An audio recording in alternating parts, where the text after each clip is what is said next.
Hi guys, it's your girl Erica and I'm back again with another video today. As you can see from the title, you know guys that I love to react to things and I want to share my reaction to you. And obviously in the building we have Piers Morgan, as I said, as I've been doing it before. You can go and watch my previous video. And today we're gonna be discussing about a debate because I love watching debate. I love watching debates. You know, I want to have my opinion as well. So I've got my phone with me, as you can see, and I'm gonna be reacting the full reaction between Piers Morgan based normal Finkelstein on Israel and Gaza, on Israel and Palestine. So here we welcome back to Piers Morgan Uncensored. My next guest is one of the most influential and to many controversial political scientists in the world. Most recently, he stirred controversy with his ferocious criticism of Israel's attacks on Gaza. Many of you have called for him to appear on this show with thousands of comments like this one. I wonder if Piers Morgan will be brave enough to have Norman Finkelstein on his show. Well, I'm pleased to say the answer is yes, because we believe in being uncensored here and hearing from all voices. And so I'm joined now by Professor Norman Finkelstein. Professor, thank you very much indeed for joining me. Did I say Finkelstein? I say Finkelstein. A lot of people wanted me to interview you. You yourself tweeted that we hadn't done it, so here we are. I'm glad about it. I think you're an influential voice. And you've obviously been very vocal about this since it all kicked off. I want to take you back, if I may, to October the 7th, because your first reaction to what happened on October the 7th incensed many people. You posted on Substack a piece about what had happened on the day, and it included this: for the past 20 years, the people of Gaza, half of whom are children, have been immured in a concentration camp. Today they breach the camp's walls. If we honour John Brown's armed resistance to slavery, if we honour the Jews who revolted in the Warsaw Ghetto, then moral consistency commands that we honour the heroic resistance in Gaza. I, for one, will never begrudge. On the contrary, it warms every fibre of my soul. The scenes of Gaza's smiling children as their arrogant Jewish oppressors have finally been humbled. And you ended by saying, the stars above in heaven are looking kindly down. Glory, glory, hallelujah. The souls of Gaza go marching on. With the benefit of a few weeks now, do you regret the tone of that initial response to what happened? My initial response was to the initial news stories. You will recall, I'm sure, that initially what we were informed was that there was a breakout from Gaza concentration camp, that approximately 1,500 people had broken out, and that about 50 people, that was the initial number that was given, approximately 50 Israelis were killed. The number gradually grew, went from 50, a couple of days later it went to 100, and I'm sure you'll remember the number didn't reach 1,400 until about 10 days later. Initially, it was reasonable, it was reasonable to assume that people had been killed in a firefight, which was not the case, at least not fully the case. So my initial reaction was to the initial news stories. By the third or fourth day, I was clearly compelled to rethink my initial statements and try to make sense of what was clearly a moral quandary. And at that point, I considered my judgment on the basis of the new information that was available. Okay. And my own sense, yes, go ahead. I just want to, look, I've done a timeline for my own benefit, based on what happened that day. We know the attacks began at 6:30 in the morning. We know that at 11:18 a.m. Israel confirmed, as you say, 40 dead, 700 injured. At 11:35, Benjamin Netanyahu said we are at war. At 12:30 that day at lunchtime, I tweeted horrifying and appalling scenes from Israel. This murderous, indiscriminate Hamas terror attack on Israeli people is shameful and indefensible. By 4:17, Israel said 100 were dead at least, 985 wounded. Civilian hostages have been taken. At 4 o'clock, a little later than that, around the same time, footage is released of the attack reporting that 3,000 bombs and firearms have been fired off by Hamas. Civilians have been killed, and so on. And yet at 6:30, and then again at 9:16, you were retweeting your initial Substack, and you then added at 9:16 that you felt the hostage situation was crocodile tears. So I would take issue with your statement that you thought it was only after 2 or 3 days that anyone had a clue about the scale of what had happened here. It was very obvious during that Saturday about the mounting scale of horror, and I just don't understand why someone as scholarly as you, as expert in this region, in this conflict as you are, why your response would be that for several days, one of glorifying in the in what you called heroic resistance, whereas mine, and I've always tried to be fair-minded about this conflict and reported it for CNN and tried to be fair and accurate as and when I've seen it, that I am at midday that day, I'm talking about a murderous, indiscriminate terror attack and horrifying and appalling scenes. I just don't believe that you weren't aware, with great respect, about the scale of what was going on. Okay, Piers, let me begin by saying I want to have a civil conversation, and I'm going to do my darndest to remain faithful to the facts and faithful to truth. I'll do my darndest not to exaggerate. The first thing I have to say is I don't tweet.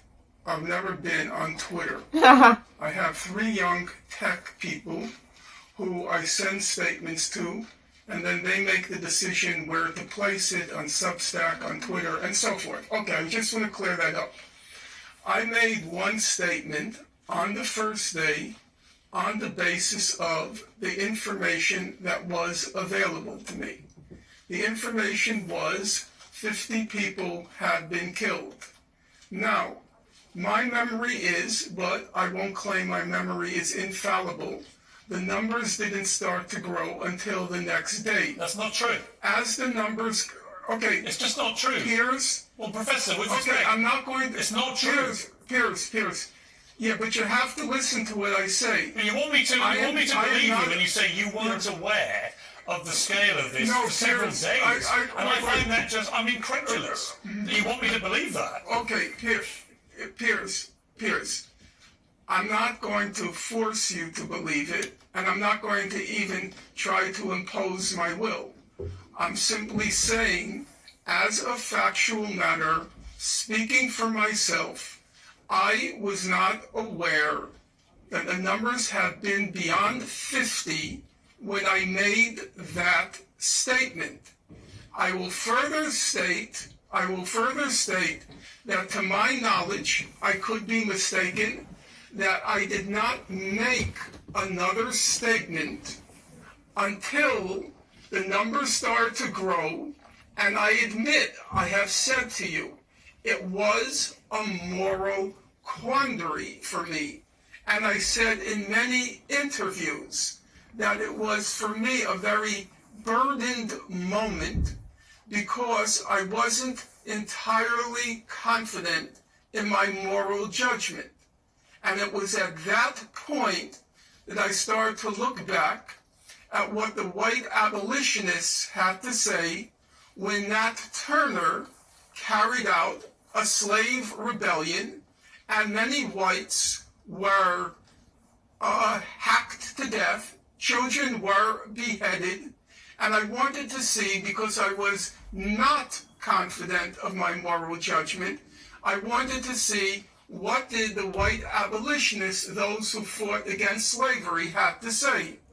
And I looked at what William Lloyd Garrison, probably the most famous of the white abolitionists, and he said, horrible things happened during Nat Turner's rebellion, but if you read his statement, he wouldn't condemn Nat Turner or Nat Turner's. All right, well, let me ask you. Okay, so let me ask you. Okay, so I've heard you say this before, that analogy. That's fine. But let me ask you, given you now know the scale of what happened, given 1,200 people were killed, including 800 or so completely innocent civilians. We know that children were killed, that grandmothers were killed, and their deaths FaceTime to their families. We know that over 200 people were kidnapped and taken hostage. Given the full scale of this attack, I've asked a lot of guests these two questions, and I'll be curious about your answer. One, would you categorize it as a terror attack? And secondly, would you condemn Hamas for what they did? My view is as follows. Number one, as far as the evidence shows now, atrocities occurred on October 7th. The magnitude of the atrocities and the types of atrocities, for example, were children beheaded, were women raped. That remains, so far as I can tell from the evidence, an open question. However, that there were atrocities that occurred, my answer is yes.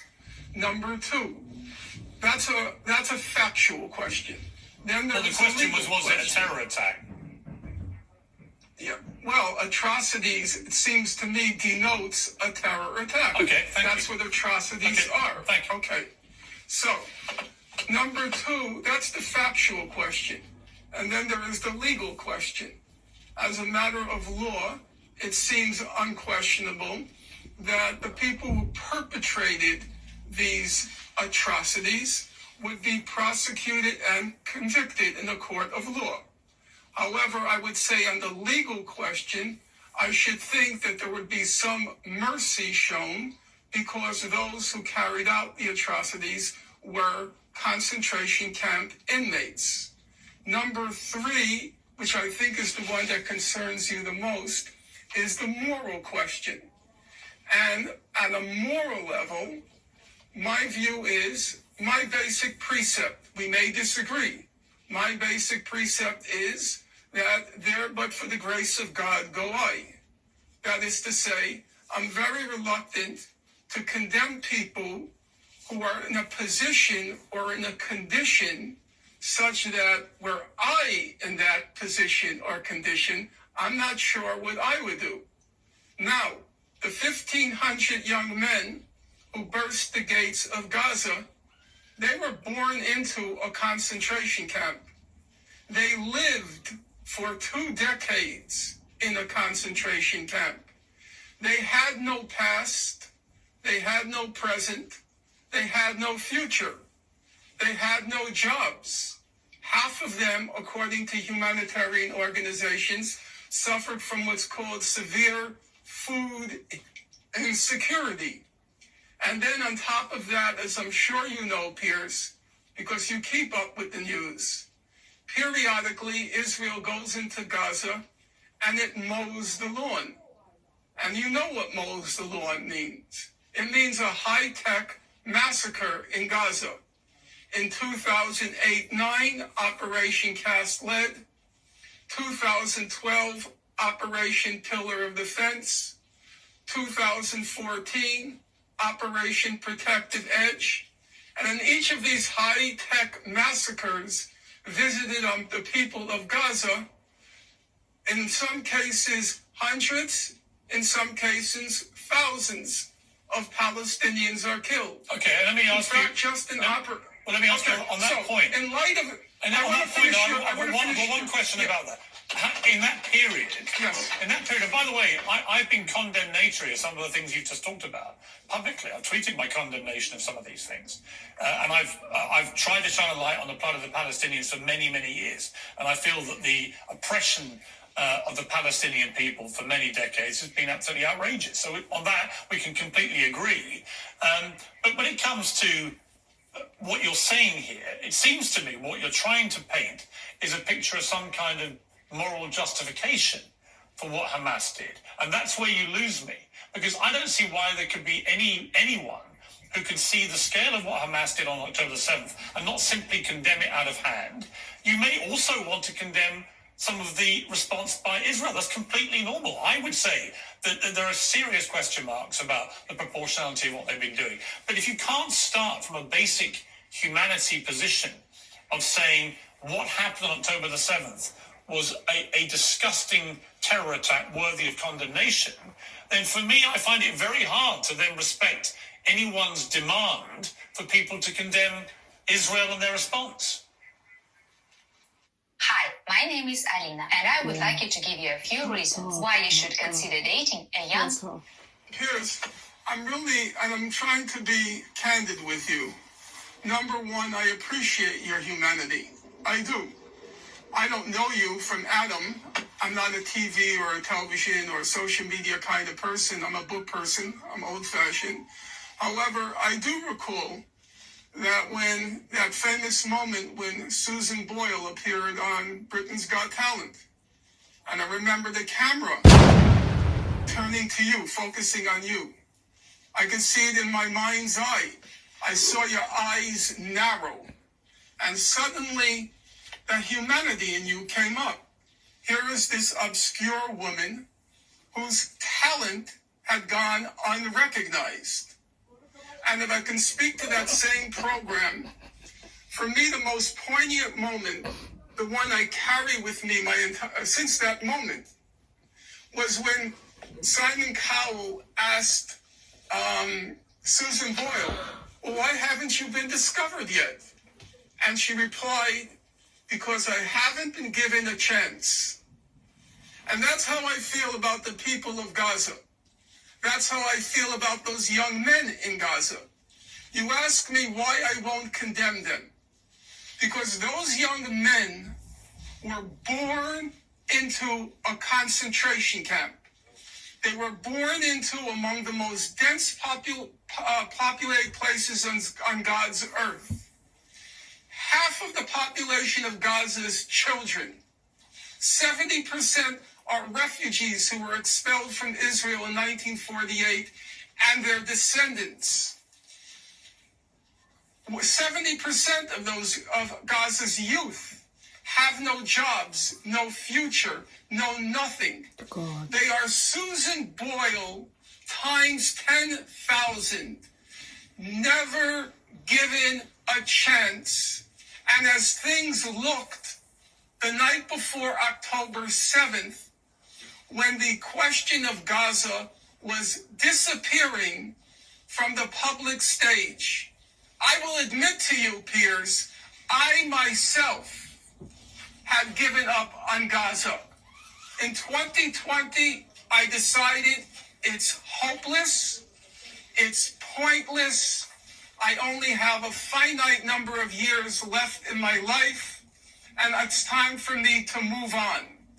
And I'll tell you, that was a wrenching decision on my part, because I knew I was abandoning the people who for 15 years I had devoted my life to chronicling every detail of the horror that had been inflicted on those people. And I gave up on them. Okay. And that meant if I gave up, they had no future, because I was the last chronicler. Okay, but what I would say... Gaza. All right, but what I have the only book but Professor, that's been written on this subject. Let me respond. I would respond by... Damn.